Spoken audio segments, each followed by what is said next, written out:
თბილისის სახელმწიფო არქივის სარდაფში 2009 წელს რესტავრატორებმა აღმოაჩინეს ხის ყუთი, რომელიც არ იყო ინვენტარიზაციის არც ერთ სიაში. შიგნით იყო 30-ზე მეტი წერილი ილია ჭავჭავაძისგან იწერეთლისადმი, მაგრამ 3 წერილი აკლდა თანმიმდევრობას, სწორედ ის წერილები, რომლებიც დათარიღებული იყო 1895 წლის ივნისით, როდესაც ორივე მეგობარი ერთად იმყოფებოდა რაჭაში. ვინ ამოიღო ეს წერილები? რატომ სწორედ ეს თვეები უნდა წაშლილიყო ისტორიიდან? და რაზე წერდა ილია ის, როდესაც მთელი რაჭა ყვავილებით ხვდებოდა მათ? ეს დოკუმენტები შეიძლება შეცვალოს ყველაფერი, რასაც ვიცით ქართული ეროვნული მოძრაობის ყველაზე ლეგენდარული მოგზაურობის შესახებ. ის, რაც დარჩა ამ წერილებში, ასე ემოციურია, ასე პირადია, რომ გვიჩვენებს ორგენიოს არა როგორც ხატებს, არამედ როგორც ადამიანებს, რომლებიც ერთმანეთს ანდობდნენ უფრო მეტს, ვიდრე საკუთარ ოჯახებს. 1895 წლის ივნისში, როდესაც 41 წლის იწერეთელი და 50 წლის ილია ჭავჭავაძე გაემგზავრნენ რაჭაში, არავინ ელოდა, რომ ეს მოგზაურობა გადაიქცეოდა ლეგენდად. მაგრამ რაც მოხდა იქ, მთებში, სადაც ხალხი ათასობით გამოდიოდა მათ შესახვედრად, სადაც გლეხები ყვავილებს აფენდნენ გზაზე, სადაც მთელი სოფლები ტოვებდნენ სამუშაოს მხოლოდ იმისთვის, რომ ერთი წუთით ენახათ პოეტი, ეს იყო რაღაც, რაც არ ჰქონდა პრეცედენტი ქართულ ისტორიაში. წარმოიდგინეთ, არა მეფე, არა გენერალი, არა რელიგიური ლიდერი, პოეტი.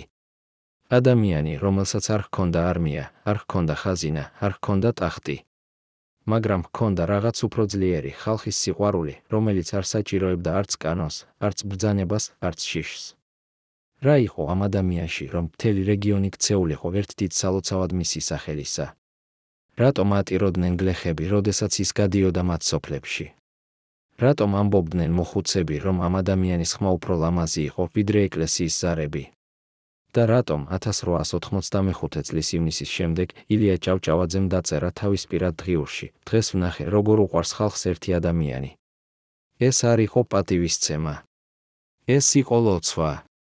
ამ საღამოს, პირველად 34 წელიწადში, ჩვენ გავხსნით არქივებს, რომლებიც ინახავენ ამ მოგზაურობის ნამდვილ ისტორიას იმის შესახებ, როგორ შეიძლება ერთმა ადამიანმა, მხოლოდ სიტყვებითა და სიყვარულით, გახდეს მეფე გვირგვინის გარეშე. პირველად 35 წელიწადში ადამიანი, რომელიც პასუხისმგებელი იყო ილია ჭავჭავაძისა და იწერეთლის უსაფრთხოებაზე 1895 წლის რაჭის მოგზაურობისას, თანახმა გახდა ისაუბროს კამერების წინაშე. ის, რასაც ის გვიამბობს რეჟიმის ბოლო კვირების შესახებ, გადააბრუნებს ყველაფერს, რასაც ფიქრობთ, რომ იცით. ნიკოლოზ ბარათაშვილი, რომელიც მაშინ იყო 30 წლის ახალგაზრდა ჟანდარმი, დაევალა თვალყური ედევნებინა ორ ინტელექტუალს, რომლებიც რუსული იმპერიის თვალში იყვნენ პოტენციური ტრუბლმეიკერები. მაგრამ ის, რაც მან დაინახა იმ მოგზაურობაში, შეცვალა მისი ცხოვრება სამუდამოდ. მე მქონდა ბრძანება, იხსენებს ბარათაშვილი, ხელები ჯერ კიდევ უცახცახებს 35 წლის შემდეგ უნდა მეყურებინა, ხომ არ აღვივებდნენ ისინი ხალხს რუსეთის წინააღმდეგ. მაგრამ პირველივე სოფელში, როდესაც ვნახე, როგორ შეხვდნენ მათ ადამიანები, მივხვდი, რომ ეს არ იყო პოლიტიკა. ეს იყო რაღაც სხვა. ეს იყო სიყვარული, რომელსაც არ შეეძლო აეხსნა არც ერთი კანონი. ბარათაშვილი იხსენებს, როგორ ჩამოვიდა პირველი სოფლიდან 200-ზე მეტი ადამიანი, როგორ მოიტანეს ყვავილებს, რომლებიც მხოლოდ იმ დღისთვის იყო მოკრეფილი, როგორ ატიროდნენ ქალები, როდესაც იწერეთელი ჩამოვიდა ეტლიდან. მე ვიყავი ჟანდარმი, ამბობს ის, მე ვიცოდი, როგორ გამოიყურება ხალხის შიში. მაგრამ ეს არ იყო შიში. ეს იყო ლოცვა. რას ფიქრობდა ილია ჭავჭავაძე, როდესაც ხედავდა, როგორ უყვარდა ხალხს მისი მეგობარი? მისი პირადი დღიურიდან, რომელიც დღემდე ინახება ხელნაწერთა ეროვნულ ცენტრში, ჩანს, რომ ილია იყო ერთდროულად ბედნიერი და შეშფოთებული. არ არის ის, რაც უნდა იყოს ერის ლიდერი, წერდა ილია 1895 წლის ივნისის მე-10 დღეს. მას აქვს ის, რაც მე არასოდეს მექნება, უპირობო სიყვარული. ხალხი მას უყურებს არა როგორც მასწავლებელს, არამედ როგორც მამას, როგორც ძმას, როგორც შვილს. ის არის ყველაფერი ერთდროულად. მაგრამ შემდეგ იმავე დღიურის გვერდზე ილია წერს რაღაც უფრო საშიშს, მე ვშიშობ მისთვის. როდესაც ხალხი ასე უყვარს ერთ ადამიანს, ეს ადამიანი ხდება მიზანი მათთვის, ვინც ეშინია ხალხის ძალისა. ბარათაშვილი იხსენებს ერთ ეპიზოდს, რომელიც არასოდეს მოხვედრილა ოფიციალურ ანგარიშებში. ონის რაიონში, სოფელ შოვში, როდესაც არარი წერეთელი შევიდა ეკლესიაში, მღვდელმა შეაჩერა ლიტურგია და სთხოვა პოეტს, წაიკითხა რამე. არარი წავიდა საკურთხევლის წინ, იხსენებს ბარათაშვილი და დაიწყო სულიკოს კითხვა. მე ვიდექი კარებთან, ვუყურებდი ხალხს. ისინი არ ატიროდნენ. ისინი ლოცულობდნენ. თითოეული სიტყვა, რომელსაც არარი ამბობდა, იყო მათთვის წმინდა წერილი. როდესაც არარი დაასრულა, მთელი ეკლესია დადუმდა. შემდეგ ერთმა მოხუცმა, რომელსაც ძლივს შეეძლო სიარული, მივიდა პოეტთან და უთხრა: შენ ხარ ჩვენი მეფე. არა ის, ვინც ტახტზე ზის, არამედ ის, ვინც გულში ცხოვრობს. რატომ არ არის ეს ისტორია არც ერთ სახელმძღვანელოში?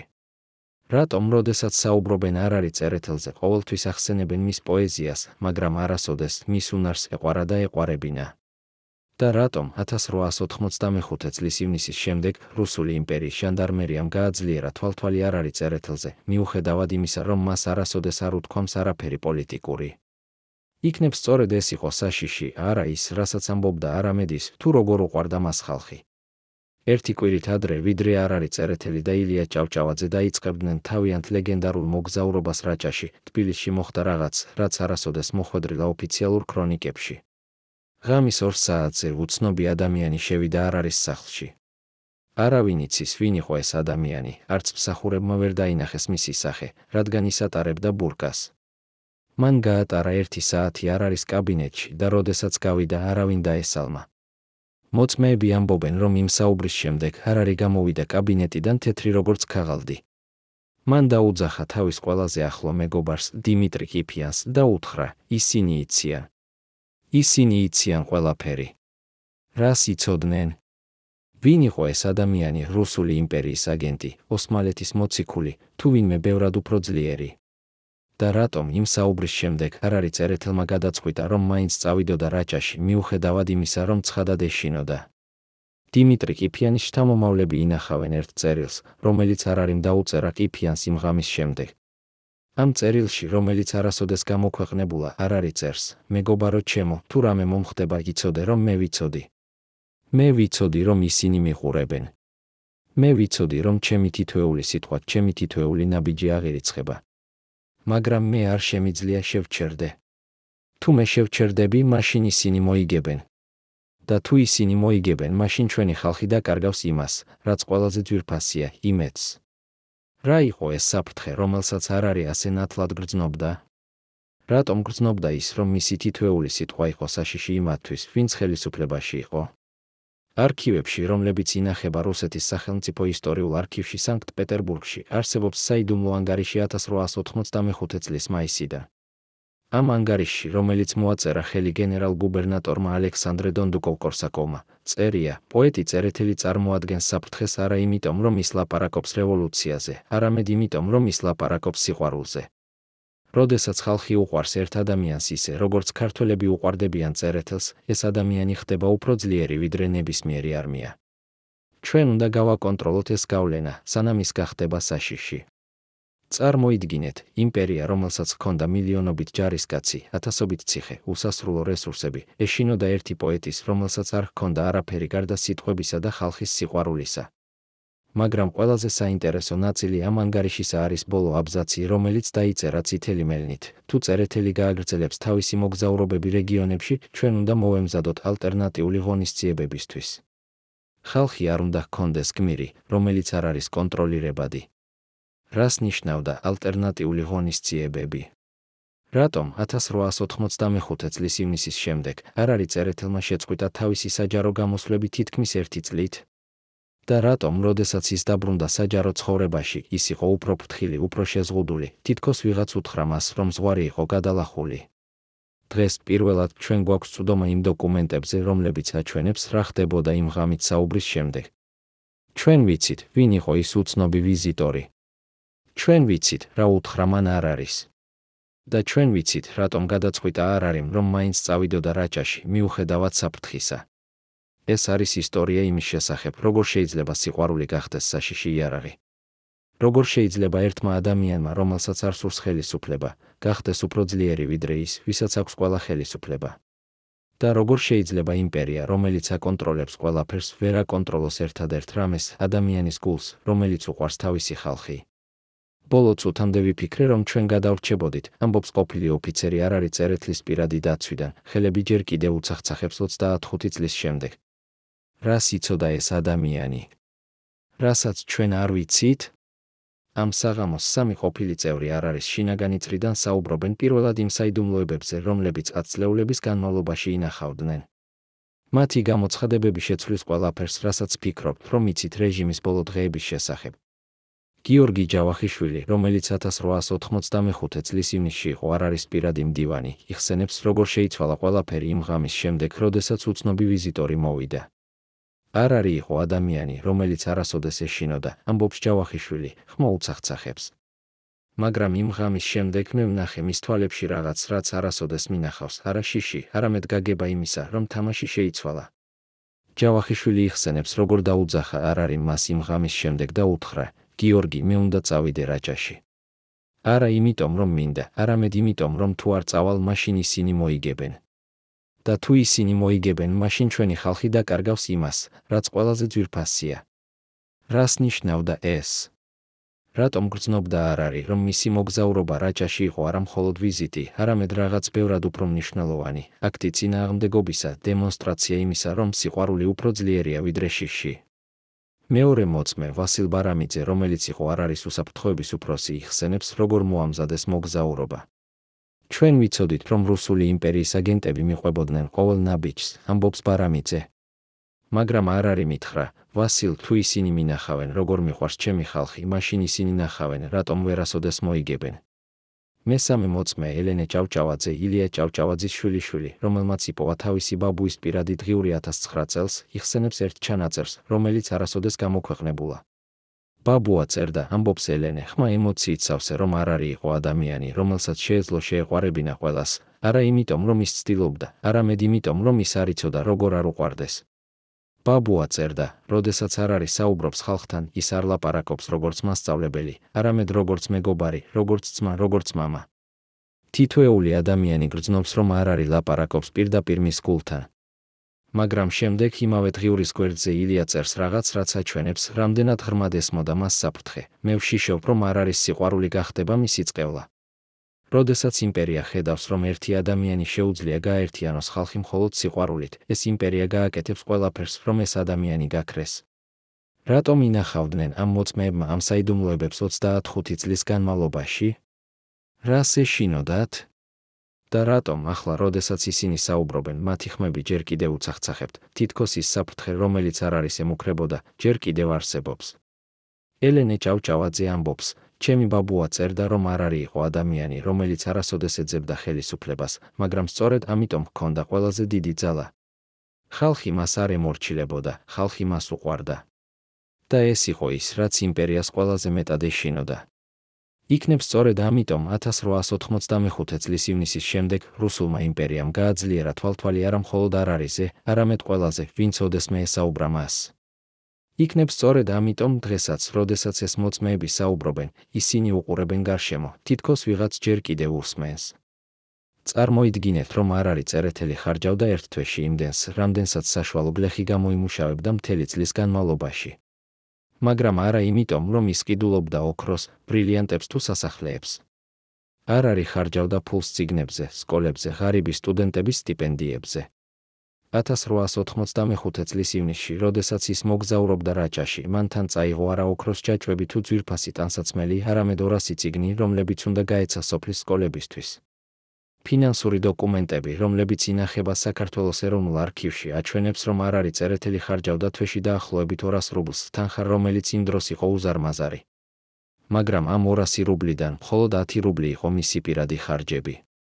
დანარჩენი 180 რუბლი გადიოდა საქველმოქმედო საქმეებზე, სტუდენტების დახმარებაზე, წიგნების ყიდვაზე. შევადაროთ ეს რიცხვები იმ დროის რეალობას, საშუალო გლეხი გამოიმუშავებდა თვეში დაახლოებით 5 რუბლს. არ არის წერეთელი ხარჯავდა ერთ თვეში იმდენს, რამდენსაც 40 გლეხი გამოიმუშავებდა. მაგრამ ეს ფული არ გადიოდა მის ჯიბეში, ის გადიოდა ხალხის განათლებაზე, ხალხის კულტურაზე, ხალხის მომავალზე. ვასილ ბარამიძე არ არის ყოფილი უსაფრთხოების უფროსი, იხსენებს, არ არის ცხოვრობდა უფრო მარტივად, ვიდრე ბევრი საშუალო ოფიცერი. მისი სახლი იყო მარტივი, მისი ტანსაცმელი იყო მარტივი, მისი საჭმელი იყო მარტივი. მაგრამ როდესაც საქმე ეხებოდა წიგნებს, სკოლებს, სტუდენტებს, არ არის არასოდეს ითვლიდა ფულს. ეს იყო კონტრასტი, რომელიც აკვირვებდა რუსულ იმპერიას, როგორ შეეძლო ადამიანს, რომელსაც ჰქონდა ასეთი რესურსები, ეცხოვრა ასე მარტივად და ხარჯავდა ყველაფერი სხვებზე? არქივებში არსებობს ერთი დოკუმენტი, რომელიც აჩვენებს, რამდენად შეშფოთებული იყო რუსული იმპერია არ არის ფინანსური გავლენით. 1895 წლის ապრილში გენერალ-გუბერნატორმა დონდუკოვ-კორსაკოვმა გაგზავნა საიდუმლო ანგარიში სანქტ-პეტერბურგში, სადაც წერდა, წერეთელი ხარჯავს უზარმაზარ თანხებს ქართული კულტურის განვითარებაზე. ის აფინანსებს სკოლებს, წიგნების გამოცემას, სტუდენტების სტიპენდიებს. ეს არის საშიში, რადგან ის ქმნის ახალ თაობას, რომელიც არ იქნება ერთგული იმპერიისადმი, არამედ იქნება ერთგული ქართული იდეას. წარმოიდგინეთ, იმპერია ეშინოდა არა იმისა, რომ არ არიყიდულობდა იარაღს თუ აფინანსებდა რევოლუციას, არამედ იმისა, რომ ის ყიდულობდა წიგნებს და აფინანსებდა განათლებას. მაგრამ ყველაზე საინტერესო ნაწილი ამ ანგარიშისა არის ის, რომ დონდუკოვ-კორსაკოვი წერს, ჩვენ ვერ შევაჩერებთ წერეთელს, რადგან ის არაფერს არ გვაქვს კანონს. ის არ ლაპარაკობს რევოლუციაზე, ის არ აფინანსებს ტერორისტებს, ის არ აწყობს დემონსტრაციებს. ის უბრალოდ უყვარს თავისი ხალხი და ხარჯავს თავის ფულს მათ განათლებაზე. მაგრამ სწორედ ეს არის ყველაზე საშიში, როდესაც ადამიანი არაფერს არ გვაქვს კანონს, მაგრამ მაინც ცვლის ყველაფერს. რატომ იყო იმპერია ასე შეშფოთებული არ არის საქველმოქმედო საქმიანობით? რატომ ხედავდა ის საფრთხეს იმაში, რომ ერთი ადამიანი აფინანსებდა სკოლებს და წიგნებს? იქნებ იმიტომ, რომ იმპერია იცოდა, განათლებული ხალხი არის თავისუფალი ხალხი და თავისუფალი ხალხი არასოდეს იქნება მონა. არ არის წერეთელს ჰქონდა საიდუმლო, რომელიც არავინ იცოდა მის სიცოცხლეში. პირადი ექიმი, დოქტორი ალექსანდრე ხახანაშვილი, რომელიც მოვიდა პალატში საიდუმლოდ ყოველ კვირას, ინახავდა სამედიცინო ჩანაწერებს, რომლებიც არასოდეს მოხვედრილა ოფიციალურ დოკუმენტებში. არც ერთი დიაგნოზი არ აღირიცხა. მაგრამ უსაფრთხოების არქივები ინახავს სიას მედიკამენტებით, რომლებიც შეკვეთილი იყო არ არისთვის. ეს სია ავლენს დაავადებას, რომელიც არ არის წერეთელმა დამალა ქართველი ხალხისგან ათწლეულების განმავლობაში. ამ დოკუმენტარში თქვენ ნახავთ სამედიცინო მტკიცებულებებს, რომლებიც ცვლის ყველაფერს, რასაც იცოდით პოეტის ბოლო წლების შესახებ. დოქტორ ხახანაშვილის შვილიშვილი, თამარ ხახანაშვილი, რომელიც არის ექიმი თავად, პირველად საუბრობს იმ დოკუმენტებზე, რომლებიც მისმა ბაბუამ დატოვა.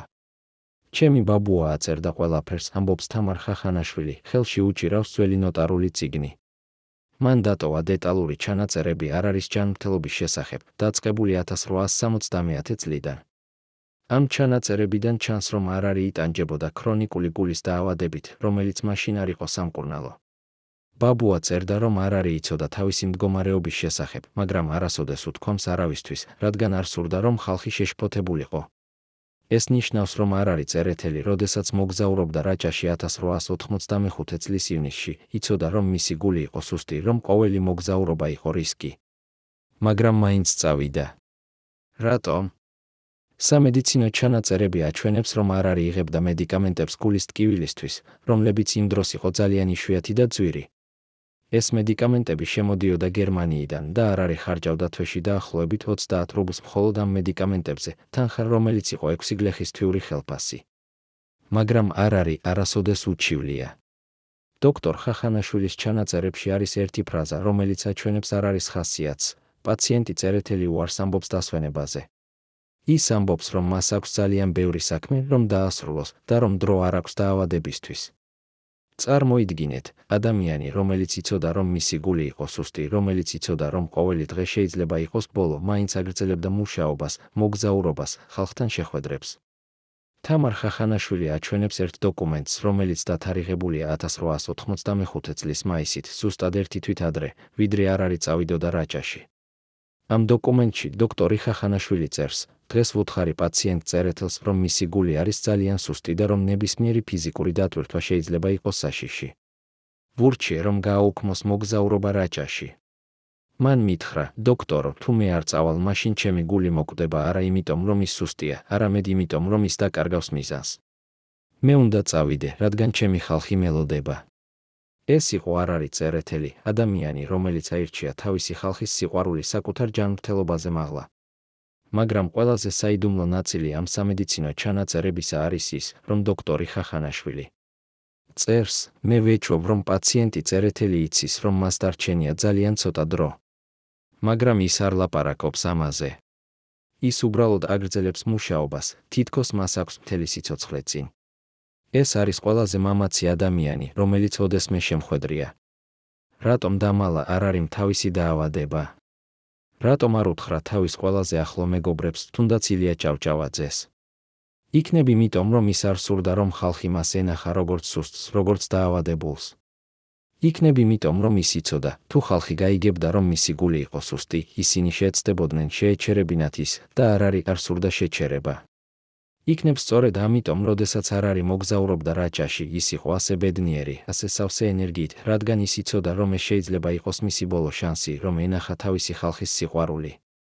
წარმოიდგინეთ, რომ ხართ ერთ-ერთი იმ 12 ადამიანიდან, რომლებიც იცოდნენ ყველაფერი არ არის წერეთლის შესახებ, ყოველი სამედიცინო საიდუმლოება, ყოველი გეგმა, ყოველი შიში, რომელიც მას აწუხებდა ღამის სიჩუმეში. წარმოიდგინეთ, რომ იცოდით, როგორ იღვიძებდა ის ღამის 3 საათზე, როგორ იჭერდა ხელს გულზე, როგორ ელოდა, გაივლიდა თუ არა ტკივილი. ახლა წარმოიდგინეთ, რომ უნდა აირჩიოთ, შეინარჩუნოთ ერთგულება ამ ადამიანისადმი, რომელიც გიყვარდათ როგორც მამა, თუ გადაარჩინოთ საკუთარი თავი იმ ჭეშმარიტებისგან, რომელიც შეიძლება დაგხოჭოთ. 1895 წლის ივნისის 22 დღეს ეს 12 ადამიანი გააკეთეს არჩევანი, რომელმაც შეცვალა ქართული ისტორია. რა მაიძულა ისინი დაეტოვებინათ თავიანთი უზენაესი ლიდერი? რა იყო ის საიდუმლო, რომელიც ისინი იცოდნენ და რომელიც ჩვენ არ ვიცით დღემდე? ეს 12 ადამიანი არ იყვნენ უბრალო მსახურები. ისინი იყვნენ არ არის შინაგანი წრე, ის ადამიანები, რომლებსაც ისენდობოდა უფრო მეტს, ვიდრე საკუთარ ოჯახს. მათ შორის იყო 3 ექიმი, 2 იურისტი, 4 მწერალი, 2 მასწავლებელი და 1 ფინანსური მრჩეველი.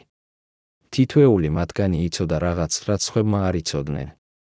ექიმები იცოდნენ არ არის ნამდვილი ჯანმრთელობის მდგომარეობის შესახებ. იურისტები იცოდნენ იმ საიდუმლო ხელშეკრულებების შესახებ, რომლებიც არ არის გააფორმა რუსულ იმპერიასთან. მწერლები იცოდნენ იმ ტექსტების შესახებ, რომლებიც არ არის დაწერა, მაგრამ არასოდეს გამოაქვეყნა. მასწავლებლები იცოდნენ იმ საიდუმლო სკოლების შესახებ, რომლებსაც არ არის აფინანსებდა მთიან რეგიონებში. ფინანსური მრჩეველი იცოდა, სად გადიოდა ყოველი რუბლი, რომელსაც არ არის ხარჯავდა. გიორგი მესხიშვილი, რომელიც იყო არ არის პირადი იურისტი, პირველად საუბრობს იმ შეხვედრაზე, რომელიც მოხდა 1895 წლის ივნისის 22 დღეს, სწორედ იმ დღეს, როდესაც არ არის უნდა დაბრუნებულიყო რაჭიდან. ჩვენ ყველანი შევიკრიბეთ არ არის სახლში, იხსენებს მესხიშვილი, ხმა უცახცახებს. არ არის ჯერ არ იყო დაბრუნებული. ჩვენ ველოდით მას. მაგრამ იმის ნაცვლად, რომ არ არის მოსულიყო, მოვიდა კურიერი წერილით.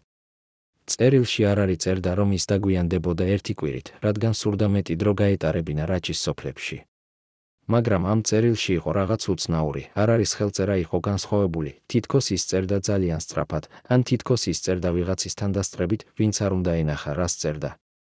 მესხიშვილი აჩვენებს ამ წერილის ასლს, რომელიც ის ინახავდა 25 წლის განმავლობაში. წერილში არ არის წერს, ჩემო ძვირფასო მეგობრებო, მე ვრჩები რაჭაში კიდევ 1 კვირით. ხალხი მელოდება. მე არ შემიძლია მათ გავაცრუო. მაგრამ თუ რამე მოხდება, იცოდეთ, რომ მე ვიყავი ბედნიერი.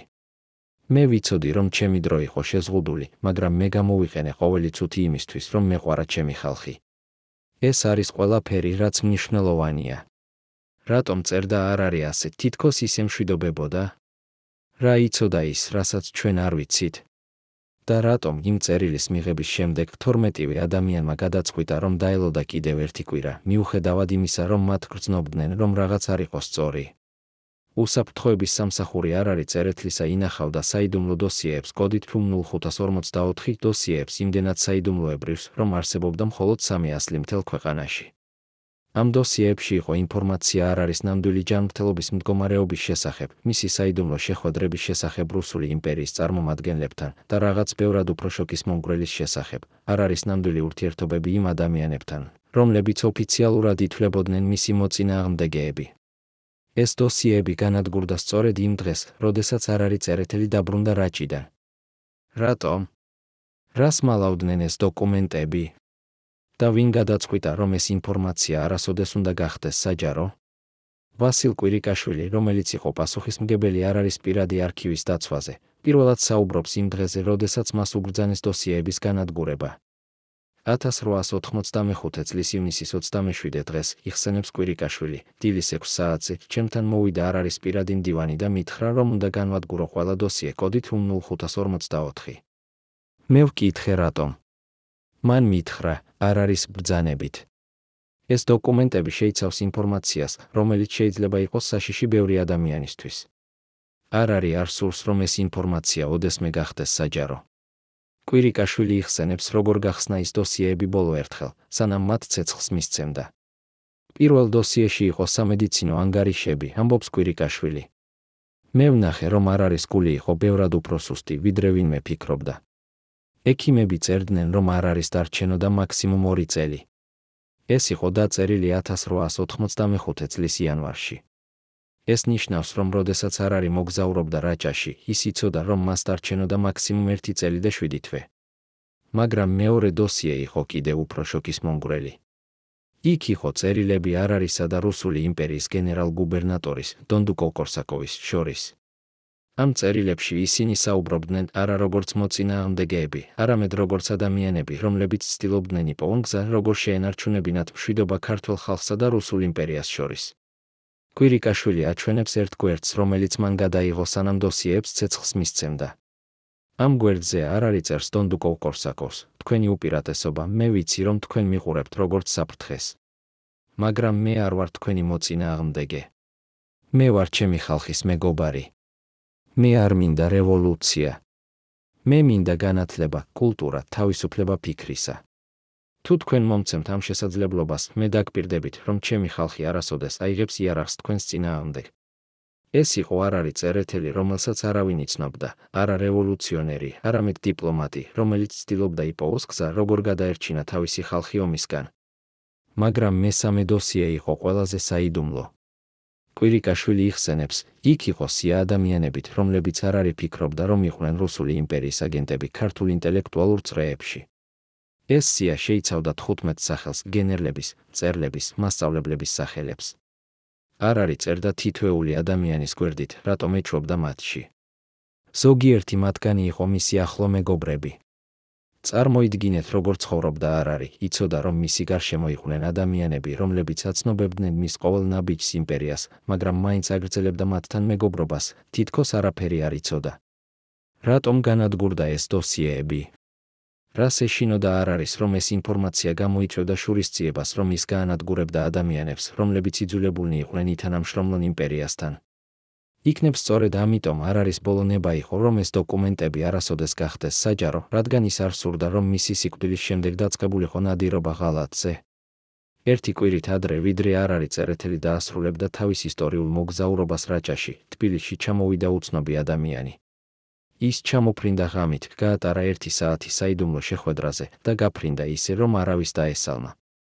მოწმეები ამბობენ, რომ იმ საუბრის შემდეგ არ არის უახლოესი მრჩეველები გამოვიდნენ შეხვედრიდან თეთრები როგორც ქაღალდი. რა ითქვა იმ ღამით? არ არის შესთავაზეს გადასახლება თუ მას წაუკითხეს განაჩენი. ვინ იყო ეს ადამიანი, რუსული იმპერიის აგენტი, ოსმალეთის მოციქული, თუ ვინმე ბევრად უფრო ძლიერი? და რატომ იმ შეხვედრის შემდეგ არ არის წერეთელმა გააგრძელა თავისი მოგზაურობა რაჭაში, მიუხედავად იმისა, რომ ცხადად იცოდა, რომ რაღაც შეიცვალა. პეტრე ჯაფარიძე, რომელიც იყო არ არის პირადი მდივანი, პირველად საუბრობს იმ ღამეზე, რომელმაც შეცვალა ყველაფერი. 1895 წლის ივნისის მე-15 დღეს იხსენებს ჯაფარიძე, ხმა უცახცახებს, ღამის 1 საათზე არ არის სახლში მოვიდა ადამიანი, რომელსაც არავინ იცნობდა. ის ატარებდა შავ ქურთუქს და ფართო ქუდს, რომელიც მალავდა მის სახეს. მან მითხრა, რომ მას ჰქონდა საიდუმლო შეტყობინება არ არისთვის და რომ ეს შეტყობინება იყო ძალიან მნიშვნელოვანი. მე შევიყვანე ის არ არის კაბინეტში.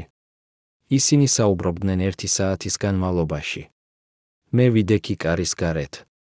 მე ვერ ვიგონებდი, რაზე საუბრობდნენ, მაგრამ ვიგრძენი, რომ რაღაც ძალიან სერიოზული ხდებოდა. ჯაფარიძე იხსენებს, როგორ გამოვიდა არ არის კაბინეტიდან იმ საუბრის შემდეგ. მე არასოდეს მინახავს არ არის ასეთი, ამბობს ის. ის იყო თეთრი როგორც ქაღალდი. მისი ხელები უცახცახებდა.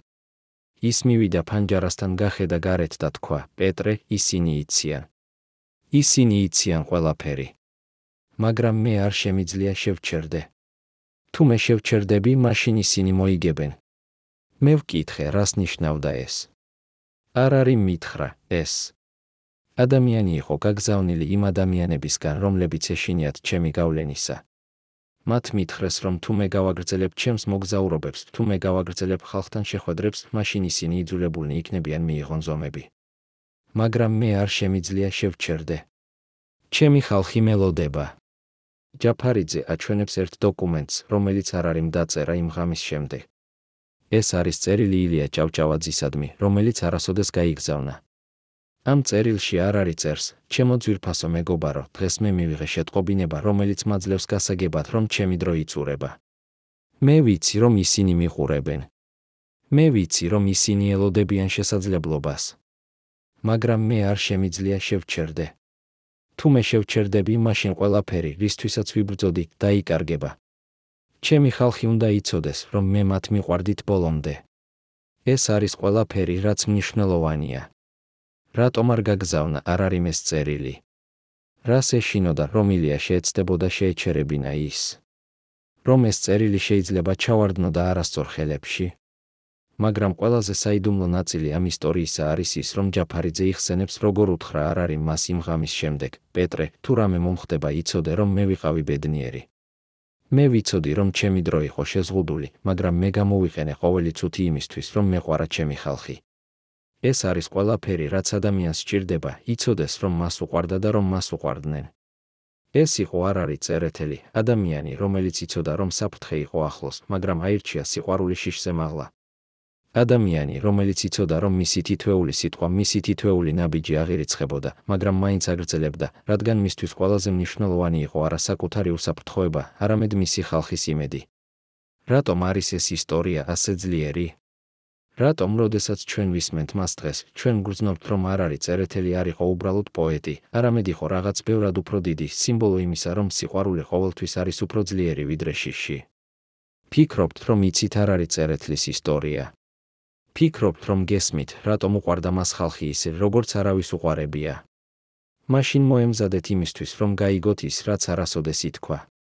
პირველად 25 წლის განმავლობაში ადამიანი, რომელიც იყო არ არის პირველი ინტერვიუერი, ადამიანი, რომელმაც პირველად ჩაწერა არ არის ხმა, ადამიანი, რომელმაც პირველად დაინახა, როგორ ატირებდა პოეტი, როდესაც საუბრობდა თავის ხალხზე. ეს ადამიანი თანახმა გახდა ისაუბროს.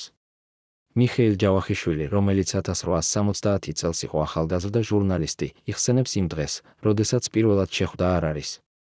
მე მქონდა ბევრი კითხვა, ამბობს ჯავახიშვილი, ხმა ემოციით სავსე. მაგრამ როდესაც არ არის დაიწყო საუბარი, მე დავივიწყე ყველა კითხვა. მე უბრალოდ ვუსმენდი და ვატიროდი.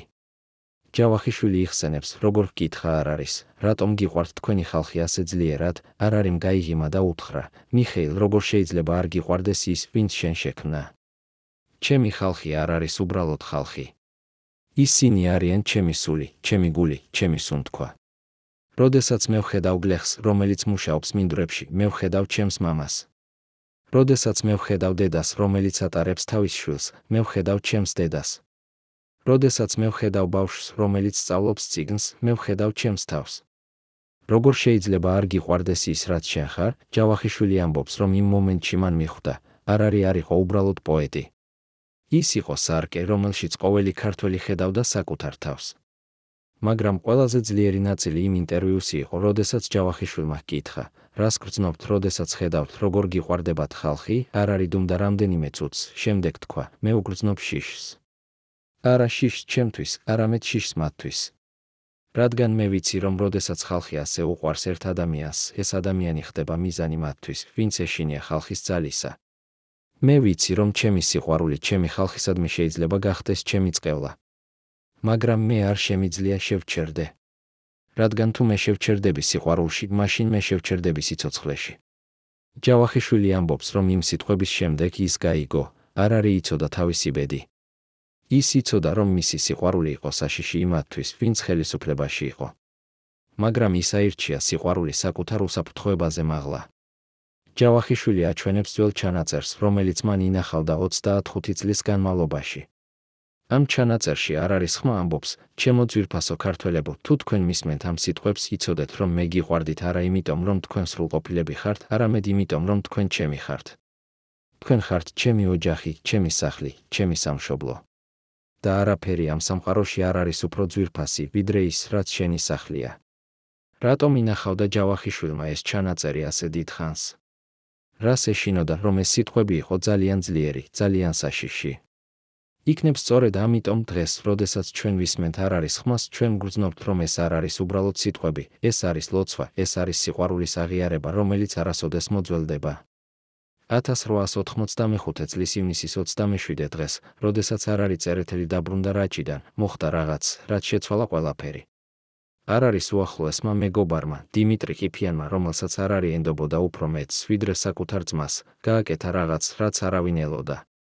ის წავიდა რუსული იმპერიის გენერალ-გუბერნატორთან და უთხრა ყველაფერი, არ არის ჯანმრთელობის შესახებ, არ არის საიდუმლო შეხვედრების შესახებ, არ არის გეგმების შესახებ. რატომ? რა აიძულა ადამიანი, რომელიც არ არის გვერდით იყო 30 წლის განმავლობაში, გაეღალატებინა თავისი ყველაზე ახლო მეგობარი. და რატომ იმ ღალატის შემდეგ არ არის არასოდეს არ ისაუბრა ამაზე, არასოდეს არ დასჭა ყიფიანი, არასოდეს არ უთხრა არავისთვის, რაც მოხდა.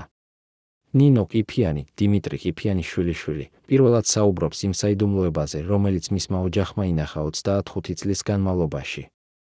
ჩემი ბაბუა დატოვა დღიური, ამბობს ნინო, ხმა უცახცახებს. ამ დღიურში ის წერს იმ დღეზე, როდესაც გადაწყვიტა, რომ ესაუბრა გენერალ-გუბერნატორს. ბაბუა წერდა, დღეს მე გავაკეთე ყველაზე რთული არჩევანი ჩემს ცხოვრებაში. მე ვიცი, რომ არ არის მიძულებს ამისთვის. მე ვიცი, რომ ყველა მიძულებს ამისთვის. მაგრამ მე უნდა გავაკეთო ეს, რადგან თუ მე არ გავაკეთებდი არ არის მოკვდებოდა. არა იმიტომ, რომ ვინმე მოკლავდა მას, არამედ იმიტომ, რომ ის თავად მოკლავდა საკუთარ თავს თავისი სიყვარულით. ნინო აჩვენებს იმ დღიურის გვერდს, სადაც დიმიტრი ყიფიანი წერს, არ არის ადამიანი, რომელიც არ იცის როგორ შეჩერდეს. ის უყვარს თავისი ხალხი ისე ძლიერად, რომ ის მზად არის მოკვდეს მათთვის. მაგრამ მე არ მინდა, რომ ის მოკვდეს. მე მინდა, რომ ის იცხოვროს.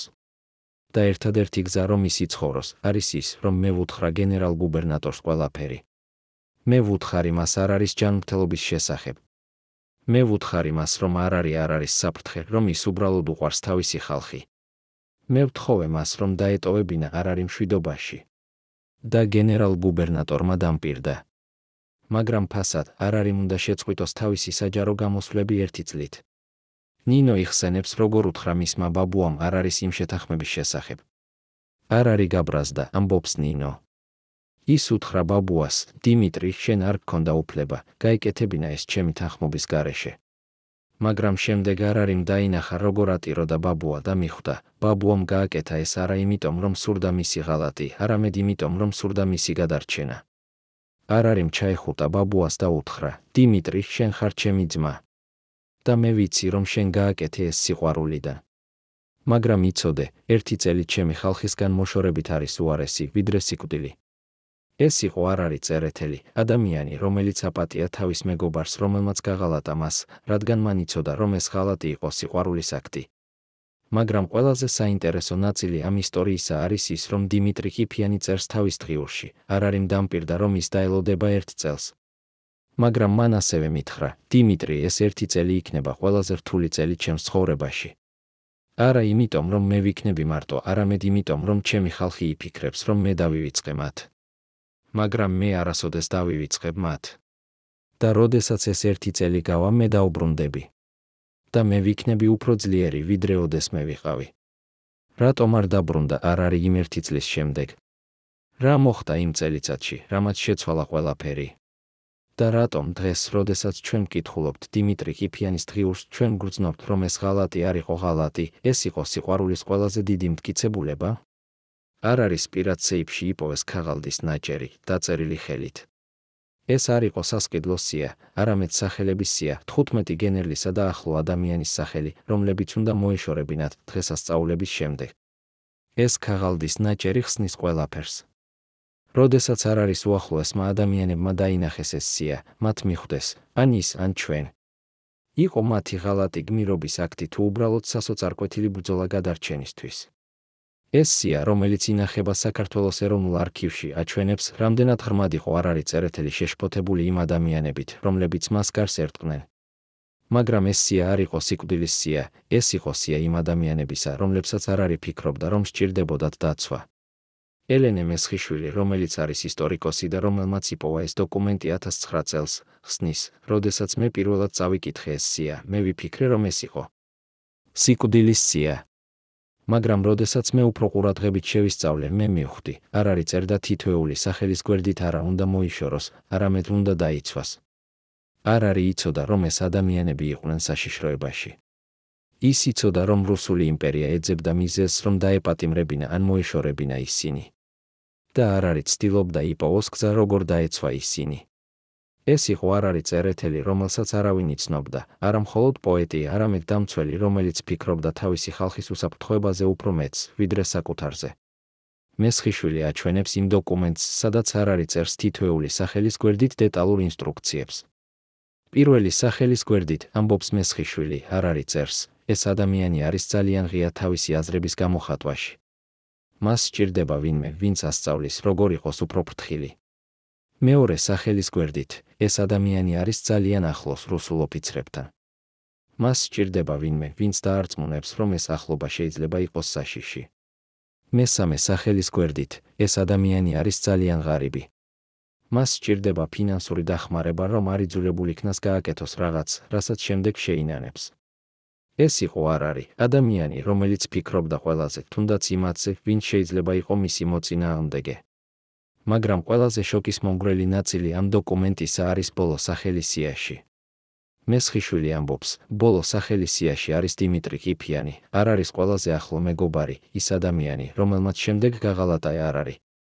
არ არის წერს მის გვერდით, დიმიტრი არის ჩემი ძმა. მაგრამ ის არის ძალიან ემოციური. მას სჭირდება დაცვა საკუთარი თავისგან. თუ რამე მომხდება ჩემთან, დიმიტრი შეეცდება გადამარჩინოს, თუნდაც ეს ნიშნავდეს ჩემი ღალატი. მე უნდა ვიცოდე, რომ ის გააკეთებს ამას სიყვარულიდან, არა სიძულვილიდან. წარმოიდგინეთ, არ არის იცოდა.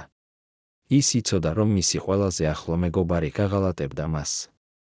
მაგრამ ის არ ხედავდა ამას როგორც ღალატს, ის ხედავდა ამას როგორც სიყვარულს.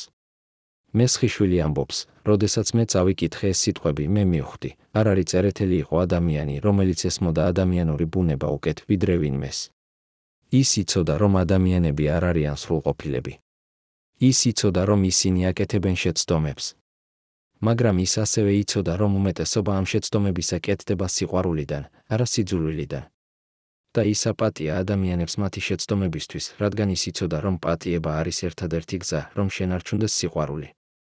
რატომ არ გამოაქვეყნა არ არის მესსია? რატომ არ უთხრა არავისთვის, რომ ის იცოდა თავისი მეგობრების სისუსტეების შესახებ? იქნებ იმიტომ, რომ ის არ სურდა, რომ ისინი გრძნობდნენ სირცხვილს. იქნებ იმიტომ, რომ ის იცოდა, ნამდვილი სიყვარული არის არა მაშინ, როდესაც ხედავ მხოლოდ კარგს, არამედ მაშინ, როდესაც ხედავ ცუცაც და მაინც უყვარხარ. 1895 წლის ივნისის შემდეგ არ არის წერეთლის ცხოვრება შეიცვალა. ის შეწყვიტა თავისი საჯარო გამოსვლები, როგორც დაპირდა. მაგრამ ის არ შეწყვიტა წერა, არ შეწყვიტა სიყვარული.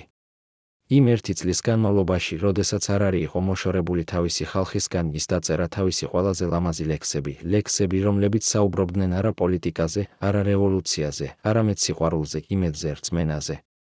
სულიკო, რომელიც დღეს არის ერთ-ერთი ყველაზე ცნობილი ქართული სიმღერა, დაიწერა სწორედ იმ წელს, როდესაც არ არის იყო ყველაზე მარტო, მაგრამ ასევე ყველაზე სავსე სიყვარულით.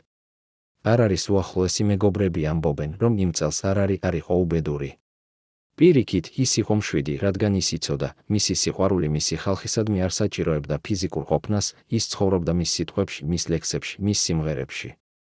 1896 წლის ივნისში, როდესაც ერთი წელი გავიდა, არ არის დაბრუნდა საჯარო ცხოვრებაში.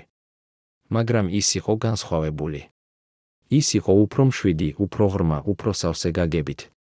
ხალხი, რომელიც ელოდა მას, დაინახა არა პოეტს, რომელიც დაბრუნდა ტრიუმფით, არამედ მოხუცს, რომელიც დაბრუნდა სიბრძნით. არ არის აღარ საუბრობდა დიდ სიტყვებზე, დიდ იდეებზე. ის საუბრობდა მარტივ რამეებზე, სიყვარულზე, ოჯახზე, სახლზე, იმედზე. და ხალხი უყვარდა მას კიდევ უფრო მეტად, რადგან ისინი გრძნობდნენ, არ არის აღარ იყო მხოლოდ პოეტი, ის იყო მათი მამა, მათი მასწავლებელი, მათი მეგობარი. არ არის წერეთლის ბოლო წლები იყო მშვიდი. ის აღარ მოგზაურობდა ბევრს, აღარ საუბრობდა დიდ აუდიტორიებში. მაგრამ ის აგრძელებდა წერას, აგრძელებდა სიყვარულს, აგრძელებდა იმედს. როდესაც არ არის წერეთლის გზა დასრულდა, მთელი საქართველო ატიროდა. არა იმიტომ, რომ დაკარგეს პოეტი, არამედ იმიტომ, რომ დაკარგეს მამა, მეგობარი, ის ადამიანი, რომელიც ასწავლიდა მათ, როგორ ეყვარათ.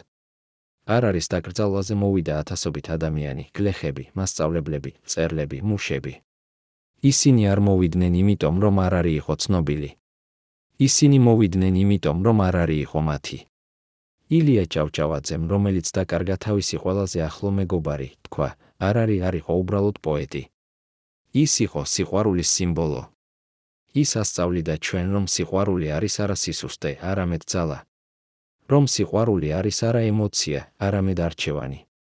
რომ სიყვარული არის არა რაღაც, რაც გრძნობ, არამედ რაღაც, რაც აკეთებ ყოველ დღე, ყოველ წუთს, ყოველ წამს. დღეს 25 წლის შემდეგ ჰარარი წერეთლის სახელი ჯერ კიდევ ცოცხალია საქართველოში. მისი ლექსები ჯერ კიდევ იკითხება სკოლებში, მისი სიმღერები ჯერ კიდევ მღერიან ოჯახებში, მისი სიტყვები ჯერ კიდევ ცხოვრობენ გულებში. მაგრამ ყველაზე მნიშვნელოვანი არის არა ის, რაც არ არის დატოვა თავის ლექსებში, არამედ ის, რაც არ არის დატოვა თავის მაგალითში, მაგალითი იმისა, როგორ შეიძლება ერთმა ადამიანმა, მხოლოდ სიყვარულით, შეცვალოს მთელი. როგორ შეიძლება ერთმა ადამიანმა, გვირგვინის გარეშე, გახდეს მეფე. როგორ შეიძლება ერთმა ადამიანმა, ხელისუფლების გარეშე, ჰქონდეს ყველაზე დიდი ძალა, ხალხის სიყვარული. არ არის წერეთელი, არ იყო სრულყოფილი. ის იყო ადამიანი თავისი სისუსტეებით, თავისი შიშებით, თავისი ეჭვებით. მაგრამ ის იყო ადამიანი, რომელმაც აირჩია სიყვარული შიშზე მაღლა, იმედი ეჭვზე მაღლა, რწმენა უიმედობაზე მაღლა. იქნება არ არის წერეთლის ყველაზე დიდი გაკვეთილი არის არა ის, რაც ის თქვა, არამედ ის, როგორ ის ცხოვრობდა. ის ცხოვრობდა ისე, თითქოს ყოველი დღე იყო ბოლო შანსი, რომ ეყვარა. ის ცხოვრობდა ისე, თითქოს ყოველი ადამიანი, რომელსაც ხვდებოდა, იყო ყველაზე მნიშვნელოვანი ადამიანი მის ცხოვრებაში. ის ცხოვრობდა ისე, თითქოს სიყვარული იყო არა რაღაც, რაც უნდა მოიპოვო, არამედ რაღაც, რაც უნდა მისცე. და იქნებ სწორედ ამიტომ დღეს, როდესაც ჩვენ ვსაუბრობთ ჰარარი წერეთელზე, ჩვენ არ ვსაუბრობთ პოეტზე, რომელიც გარდაიცვალა. ჩვენ ვსაუბრობთ სიყვარულზე, რომელიც არასოდეს კვდება. სიყვარულზე, რომელიც გადადის თაობიდან თაობაში. სიყვარულზე, რომელიც ასწავლის ჩვენ, რომ ყველაზე დიდი ძალა ამ სამყაროში არის არა ძალა, რომელიც აიძულებს, არამედ ძალა, რომელიც უყვარს. ძვირფასო მაყურებლებო, თუ თქვენ ნახეთ ეს ტრაგიკული ისტორია ბოლომდე, დაწერეთ კომენტარებში, რომელი ქალაქიდან ხართ. ჩვენთვის მნიშვნელოვანია ვიცოდეთ, სად ახსოვთ ჯერ კიდევ არ არის წერეთელი. და გამოიწერეთ არხი, რომ არ გამოგრჩეთ ჭეშმარიტება ისტორიის იდოლების შესახებ.